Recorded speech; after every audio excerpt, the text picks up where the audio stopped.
बहुत बहुत धन्यवाद वासना साहब, आपने जिस कार्य के लिए बुलाया था, समय बहुत कम है और परिचय में समय ज़्यादा चला गया। मैं इसके अलावा धर्मसभाग महाविद्यालय के वाणिज्य विभाग के अध्यक्ष डॉक्टर पी.के. जैन साहब, मंच पर आसीन एफिंसिया आचार्य जी, भारद्वाज जी, अन्य अधिकारी, प्रोफेसर, सभागार में उपस्थित प्रोफेसर, सभी का नाम मुझे मालूम नहीं है, माफी चाहता हूँ, एवं प्यारे बच्चों, आज जीएसटी पर हम लोग कुछ चर्चा करेंगे।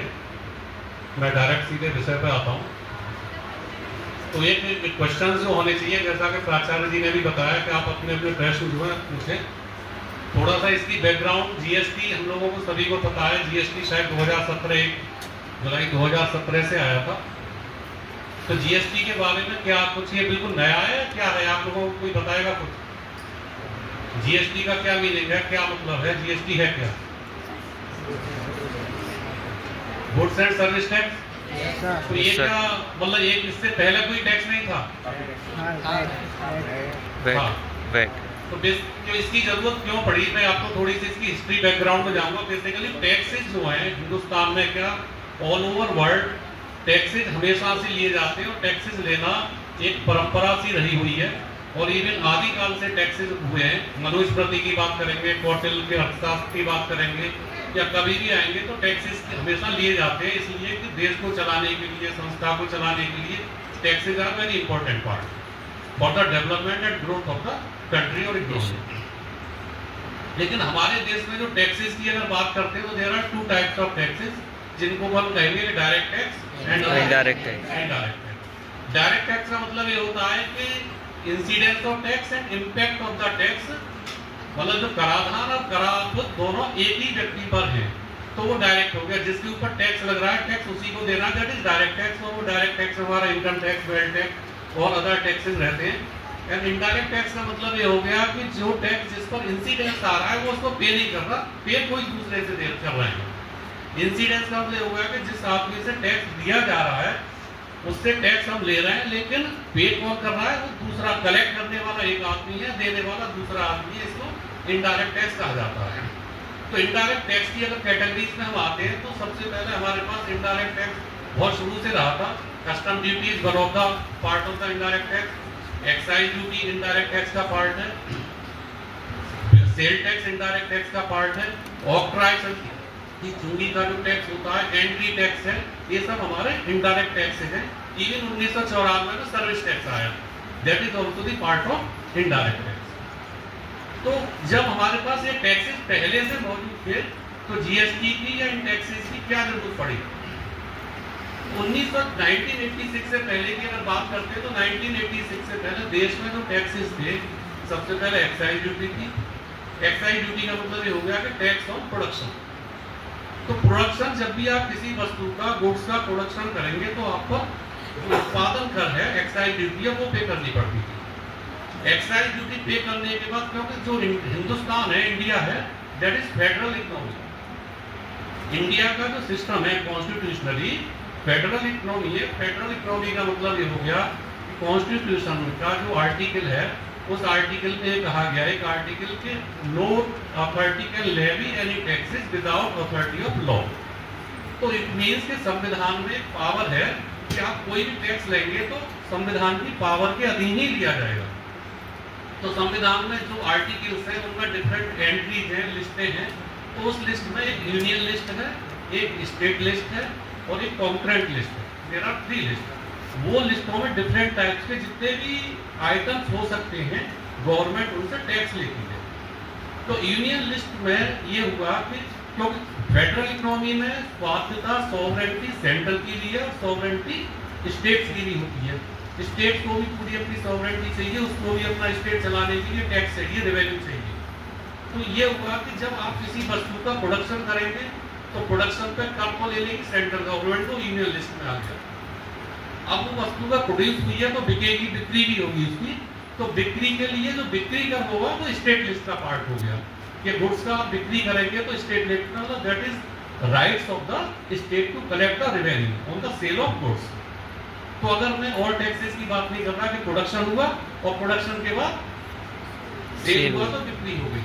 अगर सपोज करिए कि प्रोडक्शन नहीं हो रहा, आप किसी गुड्स को इंपोर्ट करते हैं तो हिंदुस्तान में उसका प्रोडक्शन नहीं हुआ। आवाज आ रही है मेरी? Yes sir. हिंदुस्तान में अगर प्रोडक्शन नहीं हो रहा तो आपने इंपोर्ट किया, तो इंपोर्ट पर एक्साइज ड्यूटी तो होगी नहीं, तो क्या होगा? वो कस्टम ड्यूटी होगी। तो it means custom duty is the part of union list. तो कस्टम ड्यूटी जो है सेंट्रल को चली जाएगी और कस्टम से जो माल आएगा वो बिकेगा, तो उस पर जो टैक्स लगेगा वो स्टेट को चला जाएगा। मतलब ये हुआ कि भाई सेंट्रल और स्टेट का equal distribution of the revenue हो जाना चाहिए। तो ये परंपरा हमारे संविधान से थी। और जब गवर्नमेंट जो है स्टेट्स में डिफरेंट पार्टीज की हो, सेंट्रल में कोई डिफरेंट हो, तो वहाँ आपस में तनातनी होती है कि मेरा रेवेन्यू कम हो या मैं सेंट्रल के पास जाऊँ और कटोरा लेके देखूँ कि भी मुझे पैसे दे दो अपने देश को, स्टेट को चलाने के लिए। तो ये चीज़ें चली आ रही थी बहुत पहले से। तो कोई भी स्टेट अपना रेवेन्यू को छोड़ने के लिए तैयार नहीं था। तो 1986 में उस वक्त जो इनडायरेक्ट टैक्सेस हुआ करते थे, one is the central excise duty and other is the sale tax. Sale tax में आप लोगों को आपके सामने पता होगा कि पहले सेल टैक्स वर्ड होता था और एक दूसरा टैक्स होता था central sale tax. Central sale tax और सेल टैक्स में क्या फर्क था कि अगर आपने विद इन स्टेट कोई गुड्स प्रोड्यूस किया है और विद इन स्टेट उसका कंजम्पशन यानी सेल हो गया, तो उस पर यूपी में प्रोडक्ट फैक्ट्री है, यूपी में प्रोड्यूस हुआ, यूपी में इसको सेल करके कंज्यूम कर दिया, तो उस पर केवल सेल टैक्स लगेगा, that is UP sale tax. अगर आप राजस्थान में काम कर रहे हैं तो राजस्थान सेल टैक्स हो गया।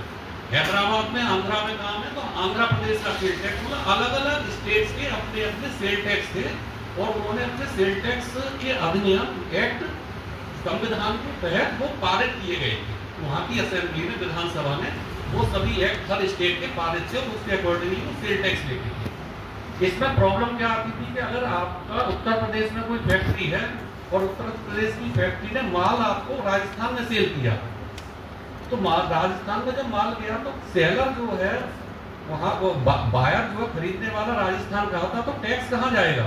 एक स्टेट से दूसरे स्टेट के लिए जब टैक्स आ गया तो उसको टैक्स कलेक्शन की प्रॉब्लम हुआ करती थी।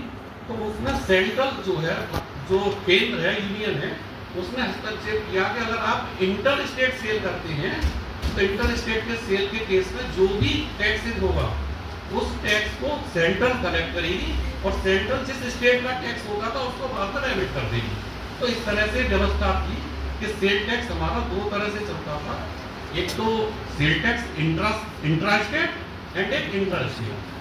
तो इंटर स्टेट में हमारे पास सेल टैक्स हुआ करता था और हमारे पास सेंट्रल सेल टैक्स हुआ करता था। प्रोडक्शन पर हमारे पास एक्साइज ड्यूटी होती थी। जब कोई भी माल प्रोड्यूस हम कर रहे हैं तो प्रोडक्शन के बाद क्या होता था, ट्रक से लग के जा रहा है गाड़ी। अगर आपने अलीगढ़ में कोई फैक्ट्री है और अलीगढ़ की factory Bulandshahr, Moradabad with in state जाती है, तो पहले आपने देखा होगा नाका चुंगी हुआ करती थी, ऑक्ट्राई लगता था, क्योंकि नगर निगम वाले वहाँ खड़े हो जाते थे और गाड़ी को रोक लेते आप चुंगी दो, तो वो ऑक्ट्राई ड्यूटी होती थी। अगर आप एक स्टेट से दूसरी स्टेट में जाते थे तो एंट्री टैक्स हुआ करता था। ट्रक्स वगैरह जो है उत्तर प्रदेश से अगर बिहार में एंट्री कर रहा है, राजस्थान में एंट्री कर रहा है, तो बॉर्डर पर रुक जाते थे, एक एक दो दिन उस पर रोकते थे और टैक्स लेने के बाद जब जाते तो एंट्री टैक्स थी। It means there are several types of indirect taxes on the sale of goods और on the production of goods. तो इसमें क्या इम्पैक्ट हुआ करता था कि जब एक्साइज ड्यूटी होती थी तो टैक्स, कोई प्रोडक्ट अगर आपने 100 रुपये का परचेज किया है, 10% एक्साइज ड्यूटी है, तो 10 रुपये जुड़ गया, कॉस्ट ऑफ द प्रोडक्ट 110 रुपये हो गया। मैंने वो किसी को सेल किया तो उसके लिए वो 110 पर उसने अपना वैल्यू एडिशन किया, सपोज प्रॉफिट और अदर चार्जेस को जोड़ दिए 40 रुपये और उसने 10% उसका सेल टैक्स हुआ, तो 40 का प्रॉफिट जोड़ते तो 110 की उसको कॉस्ट हो गई बी के लिए। Suppose B is the buyer, 100 रुपये का उसने खरीदा गुड्स की वैल्यू, 10 रुपये एक्साइज, 110 रुपये की उसके लिए हो गई, 40 रुपये उसने अपना वैल्यू एडिशन किया, 150 उसकी हो गई profit plus cost of the goods, और 10% उसने अगर अपना सेल टैक्स चार्ज किया तो 160 रुपये में उसने दूसरे को दे दिया। अगर वो जितने मल्टीपल चेन्स होती है सेल्स की, मान लो बी जो है होलसेलर रहा तो उसने रिटेलर को सेल किया, रिटेलर्स ने किसी और को सेल किया, और अल्टीमेट कंज्यूमर के पास वो 3-4 स्टेजेस पे गया। तो हर स्टेज पर आपने देखा होगा कि इसमें एक्साइज भी जुड़ा हुआ है। ये 2 स्टेजेस पे अगर सेल हो रही है तो दोनों स्टेजेस पर सेल्स टैक्स भी ऐड हो रहा है। तो ये क्या हुआ कि टैक्स ऑन टैक्सेज हम पे कर रहे हैं। कॉन्स्टिट्यूशन में एक प्रोविजन है कि टैक्स ऑन टैक्स नहीं लिया जा सकता, टैक्स केवल आप गुड्स पर लेंगे लेकिन टैक्स ऑन टैक्सेस नहीं ले सकते। तो ये कैस्केडिंग इफेक्ट होगा कि टैक्स पर टैक्स जा रहा है, तो कैसे हम इसको कॉस्ट को कम करें। तो गवर्नमेंट सेंट्रल स्टेट गवर्नमेंट ने तो उस वक्त कोई किसी तरह का काम नहीं किया था, तो सेंट्रल गवर्नमेंट ने 1986 में एक एक्साइज का जो वर्ड था उसको उन्होंने चेंज किया, वो वर्ड लेके आए मोड वेट। अगर आपने सुना हो MODVAT, MODVAT, MODVAT का मतलब हो गया मोडिफाइड वैल्यू एडेड टैक्स। तो वेट का जो सिस्टम था 1986 के बाद देश में वेट का प्रचलन शुरू हुआ। VAT is value added tax, मतलब टैक्स इस पर लगाना है जो प्रोडक्ट की वैल्यू एडिशन जिस स्टेज पे हो रही है उस स्टेज पर आप टैक्स दो। टोटल जो कॉस्ट ऑफ द प्रोडक्ट है कहीं दूसरे चैनल से आ रही है उस पर की जो कॉस्ट है उस पर तो टैक्स पहले पे हो चुका प्राइमरी स्टेज पर, फर्स्ट स्टेज पर। सेकंड स्टेज पर जैसे ही प्रोडक्ट सेल हो रहा है उसमें आपने जो वैल्यू एडिशन किया उस पर वैल्यू एडिशन पर आपने 20 रुपए दिया, तो 20 रुपए का जो भी टैक्स है वो आप टैक्स ले लीजिए। थर्ड स्टेज पर अगर कोई वैल्यू एडिशन कर रहा है, फर्दर सेल हो रही है, तो उस पर टैक्स ले लीजिए। तो ये कंसेप्ट है मोडिफाइड वैल्यू एडेड टैक्स। तो वैल्यू एडेड टैक्स 1986 में हिंदुस्तान में आया। वैल्यू एडेड टैक्स कम से कम 160 कंट्रीज में वर्ल्ड वाइड बहुत पहले से एप्लीकेबल हो रहा था, और 1954 में फ्रांस में सबसे पहले अप्लाई हुआ। वेट जो है 1954 में फ्रांस में एप्लीकेबल हुआ था। उसके बाद पिछले 30 ईयर से लगभग 160 कंट्रीज में वेट अप्लाई हो गया। इसका पर्पस क्या था वेट का, कि जो भी प्रीवियस स्टेज पर जो टैक्स पे हुआ है उस पर टैक्स नहीं देना। उस पर टैक्स कैसे नहीं जाएगा, इसी एग्जांपल को अगर हम लेते हैं, 100 रुपए का कोई प्रोडक्ट था, एक्साइज ड्यूटी उस पर 10 रुपए थी, 110 हो गया। 110 के बाद उसने अपना 30 रुपए का 40 रुपए का उसने अपना प्रॉफिट ऐड किया, 150 रुपए में सेल कर दिया। 150 उसके लिए कॉस्ट हुई, 150 में उसने मतलब मैन्युफैक्चरर ने होलसेलर को सेल किया। होलसेलर के पास 150 रुपए की कॉस्ट आई, उसने सपोज करिए 40 रुपए अपना वैल्यू एडिशन किया, और 10 रुपए उसमें टैक्स करने के बाद उसका जो है 200 रुपए की कॉस्ट हो गई, 190 की। 190 उसने थर्ड स्टेज पर किया। तो अभी तक क्या हो रहा था, जो एक्साइज ड्यूटी थी अगर मैन्युफैक्चरिंग डिफरेंट स्टेजेस पे हो रही है तो मोडिफाइड वैल्यू टैक्स में एक्साइज का जो कंपोनेंट था वो कंपोनेंट का आईटीसी मिल जाता, इनपुट टैक्स क्रेडिट। वेट का मतलब हो गया कि output tax liability minus input tax credit. Suppose मतलब मैं एक एग्जांपल दूसरा लेता हूँ आपको समझाने के लिए कि मैन्युफैक्चरर ए है, मैन्युफैक्चरर ए ने कोई प्रोडक्ट परचेज मैन्युफैक्चरर किया, उसके लिए उसने 100 रुपए का कोई मटेरियल खरीदा। 100 रुपए का जो मटेरियल खरीदा उसमें 90 रुपए कॉस्ट गुड्स की वैल्यू की और 10 रुपए एक्साइज की। तो इसमें cost of the material 90 rupees, 10 rupees excise की। मैन्युफैक्चरर के लिए जो रॉ मटेरियल की कॉस्ट पड़ी वो 100 हो गई। उसने 100 रुपए जो प्रीवियस जिससे खरीदा था उसको 100 रुपए पे किए। उसने अपनी बुक्स में क्या एंट्री पास की, cost of the goods raw material 90 rupees and 10% input excise duty, उसको ये डेबिट में आ गया और रॉ मटेरियल उसने। अब उसके बाद 40 रुपए उसने फर्दर ऐड किए उस गुड्स में, तो कॉस्ट ऑफ द गुड्स क्या रहा 90 रुपीज, 100 नहीं था, तो 10 रुपीज तो ऑलरेडी एक्साइज पे करके आया था। तो यहाँ 10 रुपीज की जो एक्साइज है गुड्स की कॉस्ट में ऐड नहीं हुई, तो 90 रुपीज प्लस 40 130, और 130 पर उसने क्या करा कि तो 10% फर्दर एक्साइज है तो उसने 140 पर 40 रुपीज की एक्साइज उसको टोटल हुई आउटपुट टैक्स लायबिलिटी, लेकिन 10 रुपीज की वो एक्साइज पहले पे करके आ चुका है 10 रुपए। तो वैल्यू एडिशन उसने जो 4 रुपीज का 40 रुपीज का किया उस पर 10% 4 रुपीज में, तो सेकंड स्टेज पर जो एक्साइज ड्यूटी वो पे करेगा वो 4 रुपए करेगा। तो मॉडिफाइड वैल्यू एडेड टैक्स का मोड वेट जो है उससे ये हुआ, बिफोर 1986 ये कंसेप्ट नहीं था। बिफोर 1986 ये था कि जो एक्साइज आपने फर्स्ट स्टेज पर पे कर दी that is become part of the cost of the goods. उसके बाद मैन्युफैक्चरर ने 40 रुपीज ऐड किए, तो जो भी मेरे इस एग्जांपल में मोड वेट का जो बेनिफिट लिया तो उसमें 140 कॉस्ट हो गई थी। तो अगर एक्साइज का बेनिफिट नहीं मिला उसे आईटीसी का तो 150 की कॉस्ट हो जाएगी, और 150 पर फिर उसने 10% दे दिया तो 15 रुपीज की आएगी एक्साइज हो गया, तो वो प्रोडक्ट की कॉस्ट 165 हो गई। अगर मोडवेट नहीं आया होता तो सेम एग्जांपल में प्रोडक्ट की कॉस्ट 165 हो जाती और मोडवेट आने से इस प्रोडक्ट की कॉस्ट कितनी हो गई 154। तो ये मोडवेट का कंसेप्ट था। लेकिन मोडवेट के कंसेप्ट में प्रॉब्लम कहाँ आ रही थी कि यूनियन गवर्नमेंट ने तो इसको कर दिया था कि भाई मोडवेट हम लेके आ गए 1986 के बाद, लेकिन स्टेट गवर्नमेंट जो सेंट्रल सेल टैक्स अपना लेती थी या सेल टैक्स उसमें उस वक्त ऐसा कोई प्रोविजन नहीं था कि टैक्स पर टैक्स का क्रेडिट मिल रहा हो, वो सेम उसी तरह से चल रहा था। बिसाइड्स दिस 1994 में मनमोहन सिंह गवर्नमेंट जो है सर्विस टैक्स को लेके आई। उन्होंने सर्विस टैक्स का बाय वे ऑफ बजट में एक जो एक्सप्लेनेशन डाला और उसमें 1994 में सर्विस टैक्स को इंट्रोड्यूस किया। बेसिकली सर्विस टैक्स संविधान में टैक्स की कैटेगरी में नहीं आता था कभी। कॉन्स्टिट्यूशन की किसी भी लिस्ट में neither union list nor the state list neither concurrent list service tax कोई वर्ड नहीं था। मनमोहन सिंह ने उसको किसी भी तरह से पकड़ा और उन्होंने कहा कि उस वक्त क्या था कि ये कंप्यूटर सॉफ्टवेयर वगैरह आ गए थे और सप्लाई चेन के टैक्स जो हम ले रहे थे केवल गुड्स पर ले रहे थे, सर्विसेज पर कोई टैक्स नहीं था।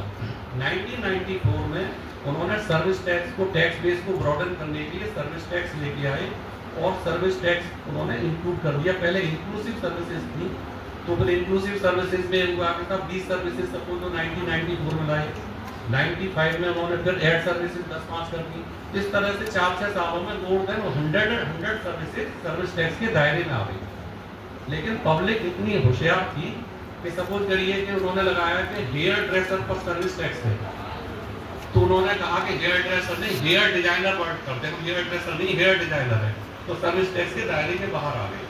तो इस तरह की प्रैक्टिस पब्लिक जब यूज करते थे, बिजनेसमैन यूज करते थे कि हेयर ड्रेसर पर टैक्स है, हेयर ड्रेसर नहीं हेयर डिजाइनर है, हेयर स्टाइलर है या जो कुछ भी उन्होंने कहा तो वो टैक्स नहीं लगता था।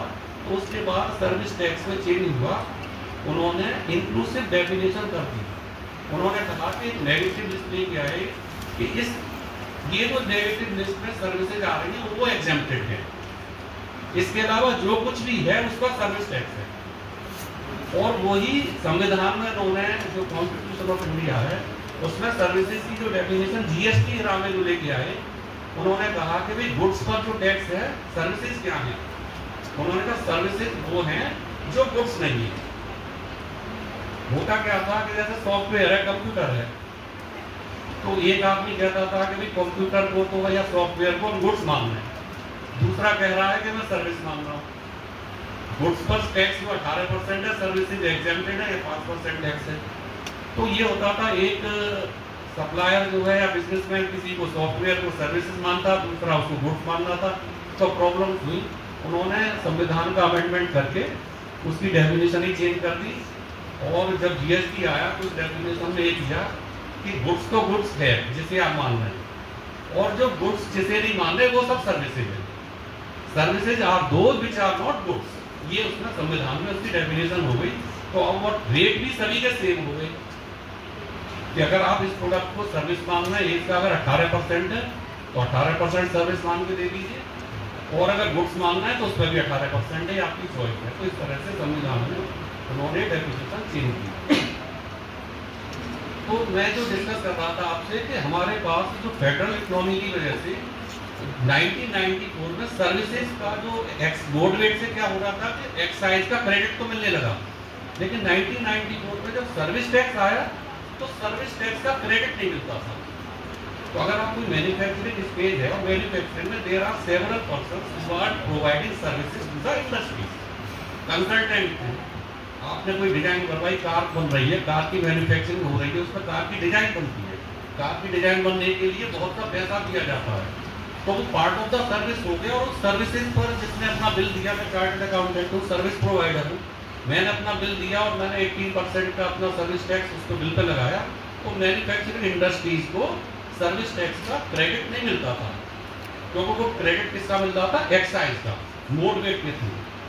तो उसके बाद गवर्नमेंट, सेंट्रल गवर्नमेंट ने देखा कि इससे प्रोडक्ट की कॉस्ट फिर बढ़ रही है, कैस्केडिंग इफेक्ट हमारा खत्म नहीं हुआ मोड रेट लाने से, तो वो एक सेल वेट वर्ड लिखा है, मोड रेट को बढ़ा के उन्होंने सेल वेट यूज किया। सैनबेट का मतलब होगा सेंट्रल वैल्यू एडेड टैक्स। सैनबेट में उन्होंने कहा कि एक्साइज जो हो रही है उसको का भी क्रेडिट मिलेगा और सर्विस टैक्स आप जो दे रहे हैं उसका भी क्रेडिट आपको मिल जाएगा। तो मीनिंग देयर भाई कि प्रोडक्शन स्टेज पर सेंट्रल गवर्नमेंट ने ये काम किए कि किस तरह से कॉस्ट ऑफ द प्रोडक्ट कम करते लाए और टैक्सेस हमारे कैसे बढ़ते चले जाए। लेकिन ऑल ओवर वर्ल्ड हम कंपीट फिर भी नहीं कर पा रहे थे। कंपीट इसलिए नहीं कर रहे थे कि गुड्स की जब सेल कर रहे हैं तो सेल टैक्स फिर भी जा रहा है और सेल टैक्स का कैस्केडिंग इफेक्ट था। इनडायरेक्ट टैक्सेस में स्टेट जो है एंट्री टैक्स ले रही थी, ऑक्ट्राय ले रही थी, लग्जरी टैक्स था, एंटरटेनमेंट टैक्स था, सेंट्रल सेल टैक्स था। बाद में यूपी गवर्नमेंट और डिफरेंट गवर्नमेंट भी अपने आप वैल्यू एडेड टैक्स बैक ले आई थी।